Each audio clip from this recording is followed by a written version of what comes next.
Good morning students. तो चलिए आज अपन डेप्रिसिएशन की सेकंड क्लास स्टार्ट करते हैं। देखिए फर्स्ट क्लास के अंदर अपन ने देखा था कि डेप्रिसिएशन क्या होता है, उसकी क्या एंट्री होती है। फिर उसके अपन ने मेथड्स देखे थे, दो मेथड होते हैं, एसएलएम मेथड, डब्ल्यूडीवी मेथड। उसके बाद में अपन ने इनका डिफरेंस देख लिया था कि कैसे एसएलएम मेथड फॉलो होता है, कैसे डब्ल्यूडीवी मेथड फॉलो होता है। उसके बाद में अपन ने कुछ क्वेश्चंस किए थे जिसमें अपन ने मशीन अकाउंट बनाना सीखा था। ये इस टाइप से मशीन अकाउंट बनता है। तो चलिए आज अपन कुछ और क्वेश्चंस देखते हैं। मैंने आपको लास्ट क्लास में बताया था कि मशीन अकाउंट के अंदर एक से ज़्यादा मशीन भी हो सकती है, फिर मशीन की सेल करने की एंट्री भी आ सकती है। तो इस पैटर्न के भी क्वेश्चन बनते हैं। तो चलिए आज अपन देखेंगे इसी पैटर्न के क्वेश्चन जिसके अंदर अपन सेल भी करेंगे मशीन को और अपन एक से ज़्यादा मशीन परचेज भी करेंगे। तो देखिए क्वेश्चन नंबर 7 देखते हैं अपन।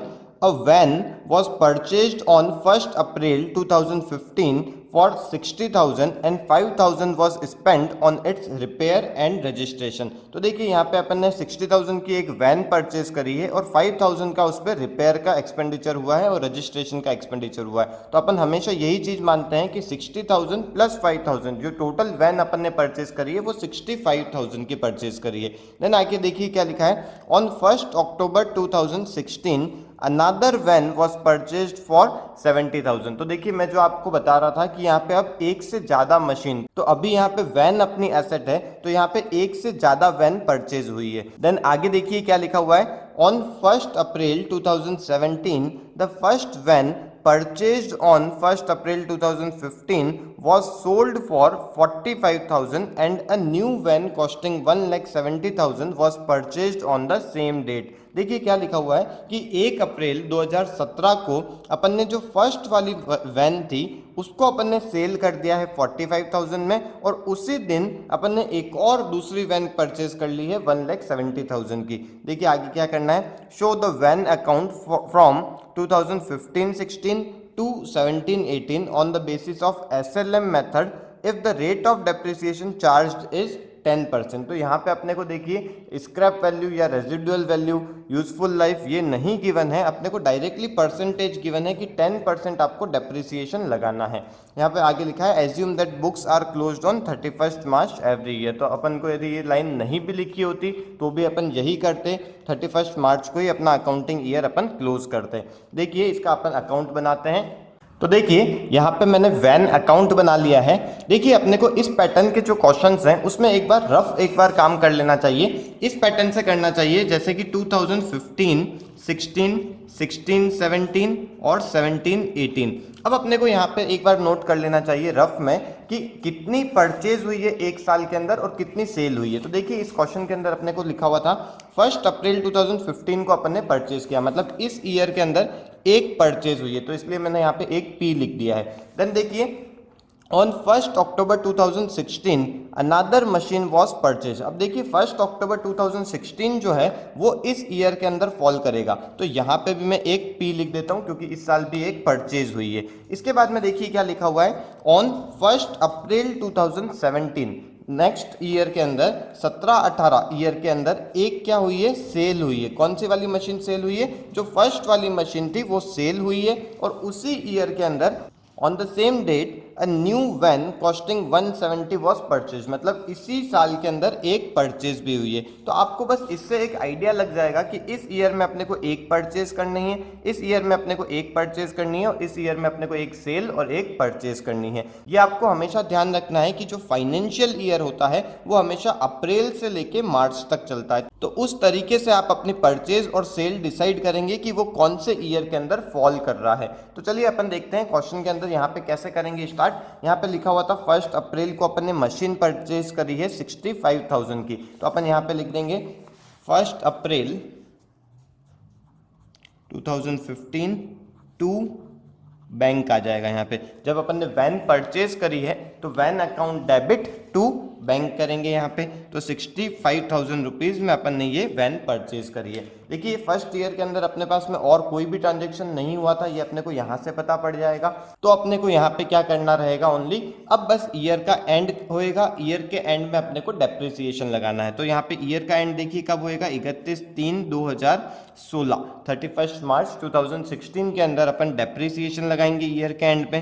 तो बाय डेप्रिसिएशन लिखते हैं। देन डेप्रिसिएशन कितना लगेगा, क्वेश्चन में अपने को डायरेक्टली गिवन था कि 10% आपको डेप्रिसिएशन लगाना है एसएलएम मेथड से। तो अपन यहाँ पे 10% लगा देते हैं, इसका डेप्रिसिएशन हो जाएगा 6500। देखिए यहाँ पे जो वैन है वो 1 अप्रैल 2015 को परचेज हुई है। इसका मतलब ये जो वैन है ये पूरे 1 साल अपने पास में यूज में आई है, इसलिए अपन ने पूरा डेप्रिसिएशन लगाया है 6500 का।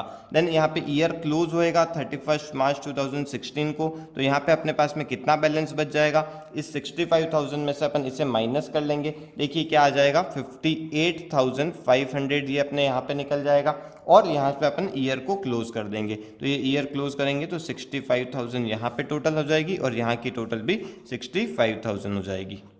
इसके बाद में अपन ये जो बैलेंस है इसे नेक्स्ट ईयर में कैरी फॉरवर्ड करेंगे, तो यहाँ पे आ जाएगा टू बैलेंस BD।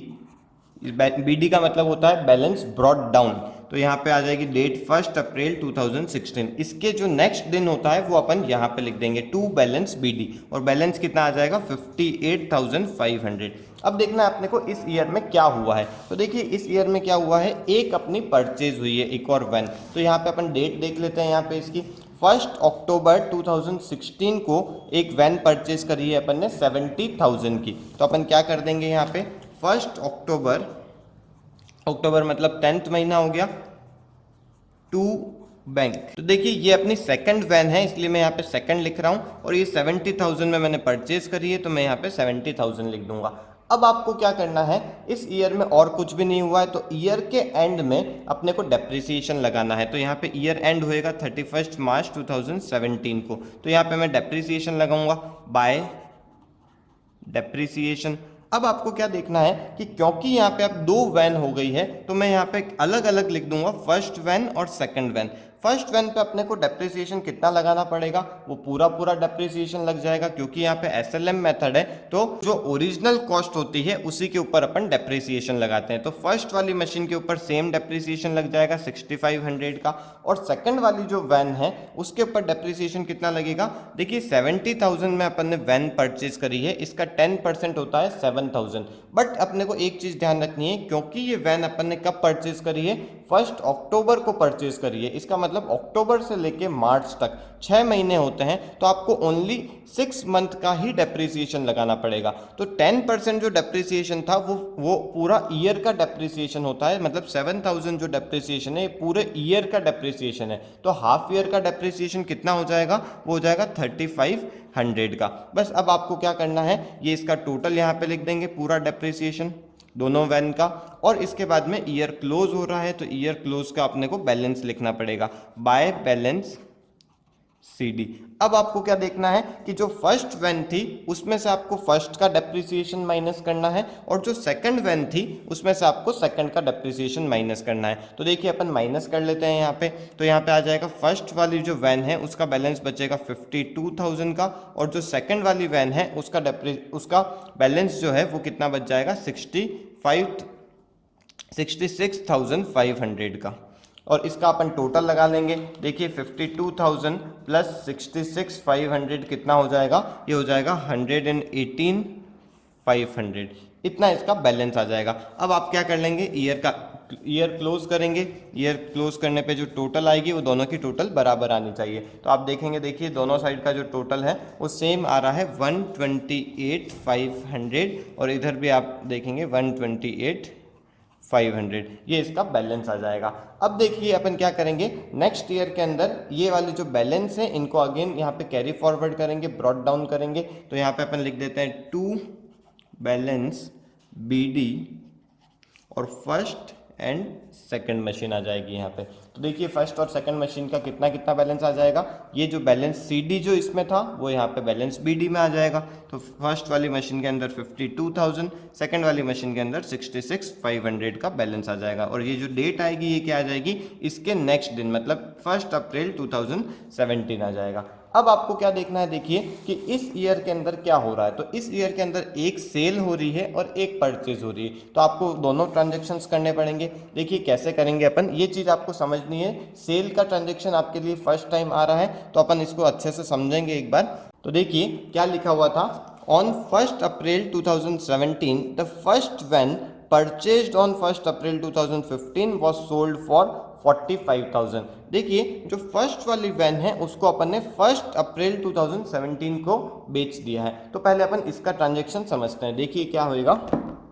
देखिए जो 1 अप्रैल 2017 को फर्स्ट वाली जो अपनी वैन है उसका बैलेंस कितना बचा हुआ है, 52,000 का बचा हुआ है। इसका मतलब क्या है कि ये वैन को जब मैंने 65,000 में परचेज किया था, उसके बाद में क्योंकि 2 साल अपन ने उससे यूज ले लिया है, तो उसके बाद में आज अपने बुक्स के अंदर उसकी वैल्यू कितनी चल रही है, 52,000 की। और इस 52,000 को जब मैं सेल कर रहा हूँ कितने के अंदर, 45,000 के अंदर जब मैं सेल कर रहा हूं, तो इससे मुझे क्या हो रहा है, 7,000 रुपीज का लॉस हो रहा है। ये आप समझ सकते होंगे। देखिए 52,000 की कोई चीज है, उसे आप 45,000 में सेल करेंगे तो उससे आपको लॉस हो जाएगा। कम में अपन सेल करेंगे तो अपन उसको अपने को उससे लॉस होएगा 7,000 का। अब देखिए इसकी अपन एंट्री क्या करेंगे। देखिए क्योंकि मैंने जो वैन है उसे 45,000 में सेल किया है, तो सेल जब करूंगा तो उससे मेरे पास में पैसे आएंगे, तो मैं यहाँ पे क्या कर लूंगा, बैंक अकाउंट को डेबिट कर लूंगा। क्योंकि मेरे पास में रुपए आए हैं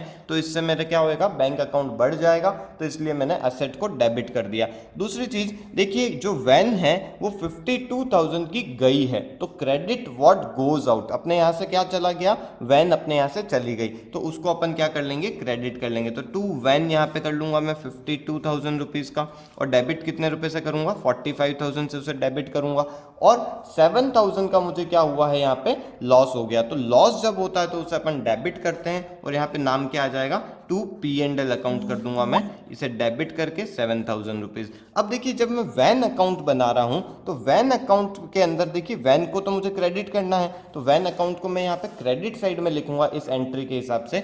और इसका जो देखिए ऑपोजिट में क्या आ रहा है, इसके ऑपोजिट आ रहा है बैंक अकाउंट और P&L अकाउंट। तो मैं यहाँ पे क्या कर दूंगा, देखिए 1 अप्रैल 2017 को एक तो बाय बैंक कर देता हूं, ये आ जाएगा 45,000 से, और बाय P&L कर देता हूं, ये आ जाएगा 7,000 से। देखिए यहाँ पे मैंने कोई नई चीज नहीं करी है, जो अपन ने लेजर अकाउंटिंग के टाइम पे सीखा था कि लेजर का इफेक्ट अपन कैसे देते हैं। जो भी जर्नल एंट्री होती है उसका अपन लेजर में इफेक्ट देने के लिए, जैसे वैन अकाउंट यहाँ पे क्रेडिट हुआ था, इसलिए मैंने वैन अकाउंट के अंदर क्रेडिट साइड में लिखा है इधर साइड। और नाम क्या लिखना होता है, जो ऑपोजिट के अंदर नाम आया है, तो ऑपोजिट में यहाँ पे बैंक और P&L दोनों आए हैं, तो मैंने यहाँ पे दोनों अकाउंट से दोनों नाम लिख दिए यहाँ पे। और दूसरी चीज, वैन के सामने कितना अमाउंट आ रहा था, 52,000, तो देखिए यहाँ पे अपना टोटल जो मिला के 52,000 ऑटोमेटिक हो जाएगा। तो इस पैटर्न से अपने को सेल का इफेक्ट देना है।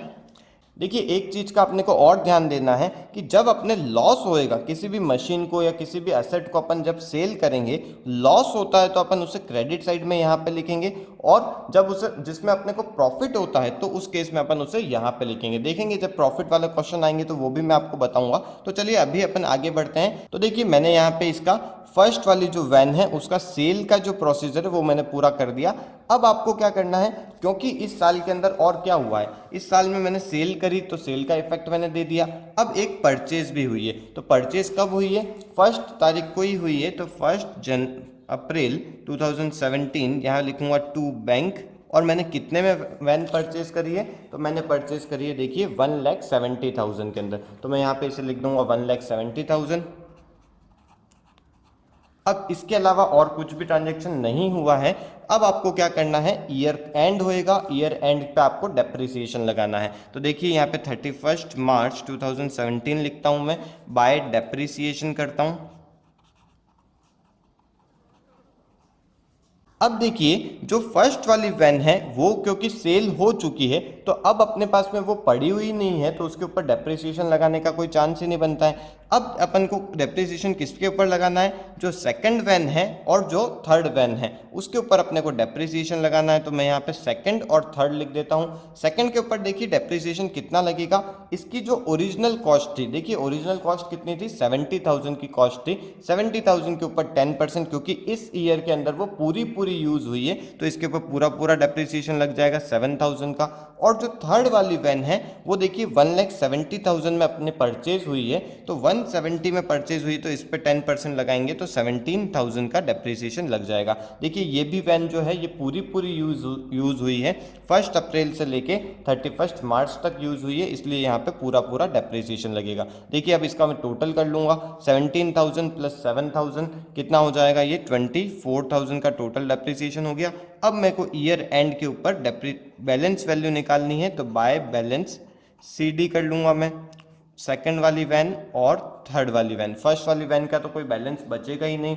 अब देखिए जो सेकंड वैन है उसका ओपनिंग बैलेंस कितना था, 66,500 का, जिसमें से यहाँ पे 7,000 का डेप्रिसिएशन लग गया है, तो उससे उसकी वैल्यू अभी कितनी बच जाएगी, 59,500 की उसके बैलेंस बच जाएगा। और जो थर्ड वैन है वो 1,70,000 की थी, उसमें से 17,000 का डेप्रिसिएशन चला जाएगा, तो उससे उसका बैलेंस कितना आ जाएगा, 1,53,000 का उसका बैलेंस आ जाएगा। तो इसका टोटल अपन कर लेते हैं, देखिए कितना बैलेंस आ जाएगा, 153,000 प्लस 59,500, इससे अपना बैलेंस आ जाएगा 2,12,500। ये अपनी दोनों जो वैन है जो अभी पड़ी हुई है, जो सेकंड वैन और जो थर्ड वैन, उनका बैलेंस बचा हुआ है 31 मार्च 2018 को। तो ये अपना फाइनल आंसर हो जाता है। देखिए और अपने को यहाँ पे अब इसकी टोटल लगा देनी है, तो देखिए दोनों साइड का जो टोटल है वो बराबर आ जाएगा ऑटोमेटिक, 2,12,000 प्लस 24,000 प्लस 7,000 प्लस 45,000, ये आ जाएगा 2,88,500। ध्यान रखना है आपको कि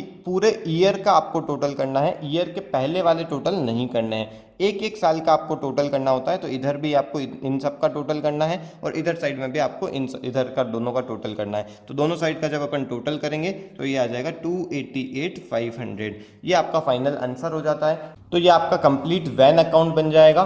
देखिए इस क्वेश्चन में अपन ने नई क्या क्या चीज़ें समझी, ये दो चीज़ें नई समझी है। एक तो अपने पास में जब एक से ज़्यादा मशीन या फिर एक से ज़्यादा असेट अपने पास में रहती है तो अपन उसे कैसे ट्रीट करते हैं, दोनों को अपने को सेपरेट रखना है। जैसे कि अपन ने सेकंड वैन परचेज करी तो उसे सेपरेट रखना है, और जो उनका डेप्रिसिएशन है उनको भी सेपरेट रखना है, और उनका जो बैलेंस है उनको भी अपने को सेपरेट रखना है। थर्ड वैन परचेज होएगी तो उसे अपन थर्ड से यहाँ पे शो कर देंगे, और यहाँ पे उसको भी अपने को सेपरेट अकाउंट बनाना है। ओके, तो दूसरी चीज अपन ने क्या सीखी है यहाँ पे कि जब अपन सेल करते हैं किसी वैन को या फिर किसी भी एसेट को, तो उस केस में अपन जो जर्नल एंट्री करेंगे बस आपको उसी का ध्यान रखना है। उस जर्नल एंट्री का जो लेजर के अंदर इफेक्ट होता है उस पैटर्न से आप उसका इफेक्ट दे देंगे। जब अपने लॉस हो रहा होता है तब अपन राइट साइड में लिखते हैं, और जब अपने प्रॉफिट होता है तब अपन उसे लेफ्ट साइड में लिखेंगे। यहाँ पे 2P&L आ जाएगा जब प्रॉफिट होएगा, तो जब उसका क्वेश्चन करेंगे तब अपन उसे और अच्छे से समझेंगे। तो चलिए एक और क्वेश्चन अपन करते हैं इसका। तो चलिए देखते हैं question number 8। A company whose accounting year is a financial year, financial year मतलब 1 अप्रैल से लेके 31 मार्च तक उसमें अकाउंटिंग करनी है अपने को। Purchased on 1 July 2014 machine costing 30,000, तो एक मशीन उसने 1 जुलाई को खरीदी है। Then it purchased further machinery on 1 January 2015 costing 20,000 and on 1 October 2015 costing 10,000। तो देखिए यहाँ पे उसने टोटल 3 मशीन परचेज कर ली है। पहली उसने 30,000 की परचेज करी है, सेकंड 20,000 की परचेज करी है, और थर्ड उसने 10,000 की परचेज करी है। देन उसके आगे क्या लिखा है देखिए, on 1 April 2016 1/3 of the machinery installed on 1 जुलाई 2014, मतलब देखिए 1 अप्रैल 2016 को उसने जो 1 जुलाई 2014 को मतलब जो फर्स्ट वाली जो मशीन परचेज करी थी वो क्योंकि ऑब्सोल्यूट हो गई, मतलब वो पुरानी हो गई, उसकी वजह से उसने उसकी 1/3 पार्ट को क्या किया है, सेल कर दिया है 3,000 रुपीज में। देखिए इसमें यहाँ पे 1/3 मशीन सेल हुई है, तो उसे किस पैटर्न से करना है अपन देखेंगे इसमें। Show how machinery account would appear in the books of the company it being given that machinery was depreciated by fixed instalment method मतलब SLM method at 10% per annum. What would be the value of machinery account on 1 April 2017, मतलब 3 साल के बाद में उस machine account के अंदर कितना बैलेंस रहेगा ये अपने को देखना है। तो चलिए देखते हैं कैसे करेंगे। तो देखिए यहाँ पे मैंने मशीनरी अकाउंट बना दिया है। अब सबसे पहले अपने को क्या करना है, एक बार रफ में अपन कर लेंगे कि किस ईयर में क्या परचेज हुआ है और क्या सेल हुआ है। तो देखिए यहाँ पे मैं लिख रहा हूँ फर्स्ट, यहाँ पे सबसे पहले 2014-15 लिख रहा हूँ, देन 15-16, देन 16, 17। अब देखते हैं अपन यहाँ पे क्वेश्चन में क्या लिखा हुआ था। देखिए एक तो 1 जुलाई 2014 में मशीन परचेज हुई है, मतलब इस साल के अंदर 1 जुलाई इसके अंदर आएगा, और ये यहाँ पे एक मैं पी लिख देता हूँ। देन नेक्स्ट देखिए कब परचेज हुआ है, 1 जनवरी 2015 को इसने एक और मशीन परचेज करी है। देखिए 1 जनवरी 2015 किसके अंदर आएगा, इस ईयर के अंदर आएगा। इसका मतलब मैं यहाँ पे एक और पी लिख देता हूँ, जिससे अपने को ध्यान में रहेगा कि इस ईयर के अंदर अपने को 2 बार परचेज करनी है। देन इसके बाद में देखिए कब परचेज किया है इसने, 1 अक्टूबर 2015 को एक और मशीन परचेज करी है। तो 1 अक्टूबर 2015 इस ईयर के अंदर आएगा, तो यहाँ पे मैं एक पी लिख देता हूँ, जिससे मेरे को पता पड़ जाएगा। देन इसके बाद में देखिए 1 अप्रैल 2016 को इसने एक मशीन को सेल किया है। 1 अप्रैल 2016 देखिए इस ईयर के अंदर आएगा, तो यहाँ पे मैं एक एस लिख देता हूँ, जिसका मतलब मैंने यहाँ पे एक सेल करी है। तो बस मेरे को एक आइडिया लग जाता है कि मुझे किस ईयर में कितनी परचेज करनी है और किस ईयर में सेल करनी है। अब देखिए मैं यहाँ पे क्या करूँगा, सबसे पहले क्योंकि मैंने मशीन परचेज करी है तो मैं इसे लिख दूंगा यहाँ पे टू बैंक, और कितने की मशीन परचेज करी है, जो मैंने फर्स्ट मशीन परचेज करी थी वो 30,000 की थी। देखिए यहाँ पे 30,000 की, और मैंने कब परचेज करी है वो 1 जुलाई 2014 को। तो यहाँ पे मैं लिख देता हूँ 1 जुलाई मतलब 1/7/2014, और मैंने 30,000 की एक मशीन परचेज कर ली है। अब देखते हैं अपन एक और मशीन परचेज करी है, तो एक और मशीन मैंने इसी ईयर में परचेज करी है, तो मैं यहाँ पे एक और लिख दूंगा टू बैंक, और यहाँ पे इसके आगे सेकंड लिख देता हूँ। और ये जो मशीन है सेकंड वाली मशीन, ये मैंने 1 जनवरी 2015 को परचेज करी है, और कितने में परचेज करी है, 20,000 में मैंने परचेज करी है। तो मैं यहाँ पे क्या कर दूंगा, मैं यहाँ पे 20,000 लिख दूंगा, और यहाँ पे इसकी जो डेट है वो आ जाएगी 1 जनवरी 2015। अब आपको क्या करना है, क्योंकि इस ईयर की मैंने दोनों परचेज लिख दी है, अब मुझे ईयर को एंड करना है। ईयर क्लोज होएगा कब होएगा, 31 मार्च 2015 में क्लोज होएगा, और यहाँ पे मैं लिखूंगा बाय डेप्रिसिएशन, और फर्स्ट और सेकंड करना पड़ेगा, क्योंकि मेरे पास में 2 मशीन है स्टार्ट में ही, तो मैं यहाँ पे 2 मशीन पे डेप्रिसिएशन लगाऊंगा। देखिए डेप्रिसिएशन की रेट अपने को 10% गिवन थी, तो मैं उस पर सिंपल सा 10% लगा सकता हूँ कि 30,000 का 10% होता है 3,000। बट यहाँ पे एक चीज़ का क्या ध्यान रखना है, क्योंकि 3,000 जो है ये आपका क्या है, पूरे ईयर का डेप्रिसिएशन है, और ये मशीन आपने परचेज कब करी है, 1 जुलाई को। तो देखिए 1 जुलाई से लेके आप 31 मार्च तक काउंट करते हैं, तो यहाँ पे 9 मंथ आते हैं। तो इसका मतलब ये जो 3,000 है ये 12 मंथ का डेप्रिसिएशन है, तो 9 मंथ का डेप्रिसिएशन अपन इस पैटर्न से निकाल सकते हैं। तो इससे 9 मंथ का डेप्रिसिएशन देखिए कितना आ जाएगा, ये आ जाएगा अपने पास में 2,250, इतना इसमें डेप्रिसिएशन आ जाएगा। तो मैं ये जो डेप्रिसिएशन है मैं यहाँ पे लिख देता हूँ 2,250। देन सेकंड वाली मशीन पे भी अपने को इसी पैटर्न से देखना पड़ेगा। सेकंड मशीन मैंने 20,000 की परचेज करी है, इस पे 10% होता है 2,000 का, ये ईयरली डेप्रिसिएशन है। बट क्योंकि मैंने मशीन कब परचेज करी है, 1 जनवरी को, तो जनवरी से लेके 31 मार्च तक ओनली 3 मंथ के लिए ये मशीन चली है, तो ओनली 3 महीने का ही मुझे डेप्रिसिएशन इस ईयर में चार्ज करना पड़ेगा। तो इस हिसाब से मेरा डेप्रिसिएशन कितना आ जाता है, 500 का मेरा डेप्रिसिएशन आ जाता है। तो मैं इसे यहाँ लिख दूंगा। टोटल डेप्रिसिएशन देखिए कितना हो जाएगा, 2750, ये मैं इधर लिख देता हूँ। और जो मेरा ईयर है वो अब क्योंकि क्लोज हो गया है, तो मुझे यहाँ पे इसका बैलेंस निकालना पड़ेगा। तो बाय बैलेंस सीडी कर लूँगा, फर्स्ट मशीन अलग और सेकंड मशीन अलग। देखिए फर्स्ट मशीन का बैलेंस कैसे निकलेगा, 30,000 माइनस 2,250 कर लेंगे, और सेकंड मशीन का कितना निकल जाएगा, 20,000 माइनस 500। तो इसका फर्स्ट का देखिए कितना निकल जाएगा, 27,750, और सेकंड वाली मशीन का कितना निकल जाएगा, 20,000 माइनस दिस 19,500। इसका अपन टोटल लगा के यहाँ पे लिख देंगे। देखिए ये कितना हो जाएगा टोटल, ये हो जाएगा 47,250। और अब आपको क्या करना है, क्योंकि ईयर क्लोज हो गया है, तो यहाँ पे आप इसका टोटल लगा लेंगे। दोनों का टोटल एक ही लाइन में करेंगे। इधर हो जाएगा 50,000 का, और इधर के आप टोटल लगाएंगे तो ये भी आ जाएगा 50,000। इसके बाद में आपको करना है, ये जो बैलेंस है इसे नेक्स्ट ईयर में कैरी फॉरवर्ड करना है। तो ये हो जाएगा 1 April 2015 to balance BD first and second. First का बैलेंस है 27,750, सेकंड का बैलेंस है 19,500। इसका टोटल जो है यहाँ पे लिख देते हैं 47,250। अब देखिए आपको क्या करना है, अब आपको यहाँ से एक हिंट मिल जाएगी कि इस ईयर में आपको एक परचेज करनी है। तो बस आपको सिर्फ एक परचेज ही करनी है। उसकी जो डेट है वो अपने को गिवन है 1 अक्टूबर 2015 की। देखिए यहाँ लिखा है 1 अक्टूबर 2015 में आपने 10,000 की एक मशीन को परचेज किया है। तो मैं यहाँ पे लिख देता हूँ, देखिए 1 अक्टूबर 2015, यहाँ पे आ जाएगा टू बैंक। अपन एंट्री क्या करते हैं, machine account debit to bank, तो उस हिसाब से मैंने यहाँ पे टू बैंक कर दिया क्योंकि मशीन का लेज़र बन रहा है। यहाँ पे 10,000 आ गया। अब बाकी इस साल में कुछ और नहीं हुआ है तो आपको बस ईयर के एंड में डेप्रिसिएशन लगाना है। अब ईयर का एंड होएगा 31 मार्च 2016। यहाँ पे लिखूंगा मैं बाय डेप्रिसिएशन, यहाँ पे आएगा फर्स्ट, सेकंड और थर्ड, क्योंकि अब यहाँ पे 3 मशीन हो चुकी है तो यहाँ पे अब 3 मशीन का डेप्रिसिएशन लगाना पड़ेगा। फर्स्ट मशीन का देखिए अब डेप्रिसिएशन कितना लगेगा, क्योंकि अब ये जो मशीन है ये पूरे ईयर चली है। जो फर्स्ट वाली मशीन है ये पूरे ईयर चली है तो इस पर आपको 3,000 डायरेक्टली लगा सकते हो।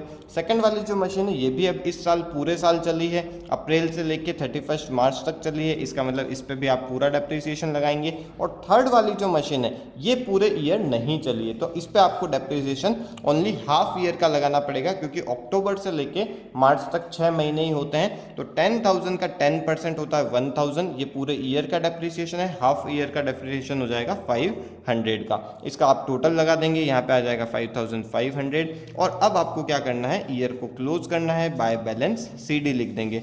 First, second machine and third machine. First year का देखिए कितना आ जाएगा, 27,750 में से 3,000 माइनस हो जाएंगे, ये आ जाएगा 24,750। सेकंड वाली पे आ जाएगा 19,500 माइनस 2,000 करेंगे तो 17,500 आ जाएगा। और थर्ड वाली मशीन पे 10,000 माइनस 500 करेंगे 9,500 आ जाएगा। इसका अपन टोटल लगा देंगे। देखिए इसका टोटल कितना आ जाएगा, इसका टोटल देखिए आ जाएगा 51,750 का। और यहाँ पे आप इसका टोटल दोनों का इधर का लगा देंगे और इधर का टोटल लगा देंगे, दोनों का जो टोटल है वो सेम ही आएगा। आप टोटल लगा सकते हैं, यहाँ पे आ जाएगा 57,250 और इधर का भी आप जब टोटल लगाएंगे तो आ जाएगा 57,250 का। देन अपन क्या करेंगे, नेक्स्ट ईयर के अंदर ये जो बैलेंस लिखे हुए हैं इन बैलेंस को नेक्स्ट ईयर में कैरी फॉरवर्ड करते हैं। यहाँ पे आ जाएगा 1 अप्रैल 2016, यहाँ लिखेंगे to balance BD, first machine, second machine and third machine. First machine का देखिए बैलेंस है 24,750 का, यहाँ से अपन ने ले लिया। सेकंड मशीन का बैलेंस है 17,500 और थर्ड वाली मशीन का बैलेंस है 9,500। ये अपन ने इसका बैलेंस ले लिया, इसका टोटल अपन लिख देते हैं 51,750 का। अब आपको क्या करना है, अब आपको इस ईयर के अंदर एक मशीन को सेल करना है। कौन सी वाली मशीन को, जो अपन ने फर्स्ट में जो परचेज करी थी उससे अपन को सेल करना है। तो देखिए क्या लिखा हुआ है यहाँ पे, On 1st April 2016, 1/3 of the machinery installed on 1st July 2014 became obsolete and was sold for। यहाँ पे देखिए क्या चीज़ इंपॉर्टेंट आती है, यहाँ पे 1/3 मशीन को अपन ने सेल किया है। तो अपन क्या करेंगे, देखिए यहाँ पे पहले अपने को क्या करना है, इस 1/3 को सेल करना है। इसका जो 1/3 है, अब देखिए इसकी जो 1/3 है उसकी वैल्यू कितनी आ जाएगी, इसकी वैल्यू आ जाएगी 8,250। 8,250 की चीज़ अपन ने इसी दिन मतलब 1 अप्रैल 2016 को ही कितने में सेल किया है, ये सेल किया है अपन ने 3,000 के अंदर। इसका मतलब अपने को देखिए क्लियरली दिख रहा है कि अपने को 5,250 का लॉस हो रहा है। तो आप देखिए क्या एंट्री कर लेंगे, 1 अप्रैल 2016, यहाँ पे लिखेंगे बाय बैंक, कितने रुपए आएंगे अपने पास में, 3,000 के रुपए आ जाएंगे। और अपने को जो लॉस हो रहा है उसे भी अपन यहाँ पे लिखेंगे। लास्ट क्वेश्चन के अंदर अपन ने देखा था कि जब लॉस होता है तो अपन उसे क्रेडिट साइड में यहाँ पे लिखते हैं। 1 अप्रैल 2016 को कितने का लॉस हुआ है, 5,250 का। तो देखिए अपन ने इसका जो 1/3 है उस पार्ट को अपन ने यहाँ पे सेल का ट्रांजैक्शन कर लिया है। अब आपको क्या करना है, अब आपको जो बाकी बची हुई मशीन है उनके ईयर के एंड पे आपको डेप्रिसिएशन लगाना है। तो देखिए 31 मार्च 2017 को यहाँ पे अपन बाय डेप्रिसिएशन लिख देते हैं। अब डेप्रिसिएशन देखिए फर्स्ट वाली मशीन, सेकंड वाली मशीन, थर्ड वाली मशीन, तीनों के ऊपर डेप्रिसिएशन लगेगा। अब एक चीज़ बहुत इंपॉर्टेंट रहती है, क्योंकि अपन ने 1/3 पार्ट को बेच दिया है। यहाँ पे 1/3 पार्ट मतलब 30,000 का 1/3 होता है 10,000। 10,000 वाले पार्ट को अपन ने सेल कर दिया है तो 20,000 के ऊपर जो डेप्रिसिएशन लगेगा वही डेप्रिसिएशन अपने को लगाना है 20,000 के ऊपर 10% कितना हो जाएगा, 2,000 का डेप्रिसिएशन आ जाएगा। तो यहाँ पे मैं 2,000 रुपीज़ का डेप्रिसिएशन लगाऊंगा। सेकंड वाली मशीन है, ये मेरे पास में पूरी अभी भी पड़ी हुई है, तो इसके ऊपर मैं पूरा डेप्रिसिएशन लगाऊंगा 2,000 रुपीज़। और जो थर्ड मशीन है उसके ऊपर मुझे कितना डेप्रिसिएशन लगाना है, देखिए मैंने उसे 10,000 में परचेज किया था, इसके ऊपर 10% लगाएंगे तो यहाँ पे 1,000 आ जाएगा। तो यहाँ पे मैंने 1,000 लिख दिया। इसका टोटल जो है मैं इधर साइड में लिख दूंगा। और अब आपको क्या करना है, ईयर का एंड आया, उसके ऊपर आपको इसका बैलेंस लिखना पड़ेगा, first second and third machine. देखिए बैलेंस कितना कितना निकल जाएगा। एक चीज़ और इम्पॉर्टेंट यहाँ पे रहती है, क्योंकि आपने इसका 1/3 पार्ट हटा दिया है, इसका मतलब 24,750 माइनस आपको 8,250 करना पड़ेगा। ये आपने सेल कर चुके हो, तो ये पार्ट आपके पास में अभी पड़ा हुआ नहीं है। तो कितना पार्ट पड़ा हुआ है, ओनली 2/3 पार्ट पड़ा हुआ है, मतलब 16,500 का पार्ट आपके पास पड़ा हुआ है। इस 16,500 में से आपको 2,000 का और डेप्रिसिएशन लग चुका है, इसका मतलब आपकी जो वैल्यू है वो बची हुई है 14,500 की। आप इसे ऐसे भी कर सकते हैं कि 24,750 में से इसको और इसको माइनस कर दें, और जो फर्स्ट वाली मशीन है उसके ऊपर जो डेप्रिसिएशन है उसको माइनस कर दें। देखिए 3,000, 5,250 और 2,000, इन तीनों को माइनस करेंगे तो भी 14,500 आ जाएगा। इसके बाद में जो सेकंड मशीन है 17,500, उसमें से 2,000 और माइनस हो गए तो 15,500 की मशीन है। और 9,500 में से 1,000 को माइनस करना है तो 8,500 की मशीन पड़ी हुई है। आपको क्या करना है, अब इसका टोटल लगा देना है, 14,500 प्लस 15,500 प्लस 8,500, तो इसका टोटल आ जाएगा 38,500 का। और आपको एंड में इसका टोटल लगा देना है दोनों साइड में। पूरे ईयर का लगाएंगे तो इस साइड में ये है टोटल और इधर साइड में ये, तो दोनों का जो टोटल है ये सेम ही आएगा। आप इसे टोटल लगा के चेक भी कर सकते हैं इसे 51,750 का। तो आई होप आपको ये जो मशीन अकाउंट है इसके अंदर कैसे सेल हो रही है, कैसे 1/3 पार्ट सेल हो रहा है, कितनी मशीनें आ रही है, कैसे उन पर डेप्रिसिएशन लग रहा है, ये सारी चीज़ें समझ में आ रही होगी। आपको मैं कुछ क्वेश्चंस होमवर्क के लिए दे रहा हूं, तो आप उनका स्क्रीनशॉट ले लीजिए। देखिए ये क्वेश्चन नंबर 11th, 12th और 13th, ये आप क्वेश्चंस को देख लीजिए।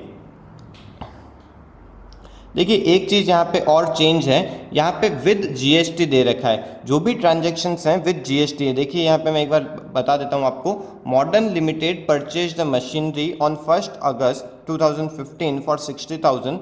On 1st October 2016 it purchased another machinery for 20,000 plus GST at 6%.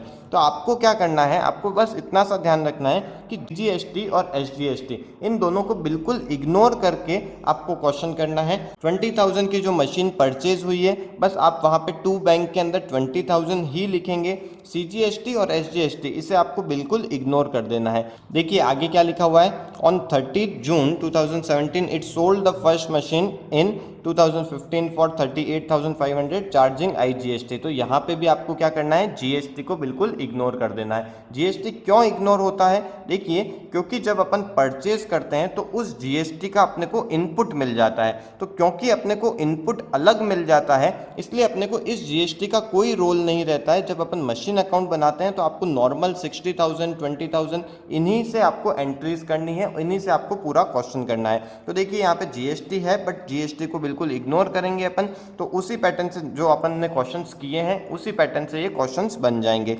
तो आप इन्हें घर पे ट्राई कीजिए। कोई डाउट आता है तो आप प्लीज़ मुझे कमेंट बॉक्स में लिख के बताइए। ओके, आज की क्लास को यहीं वाइंड अप करते हैं अपन। आपको ये वीडियो अच्छा लगा हो तो प्लीज़ इसे लाइक कीजिए, अपने फ्रेंड्स के साथ में इसे ज़रूर शेयर कीजिए। Okay, thank you.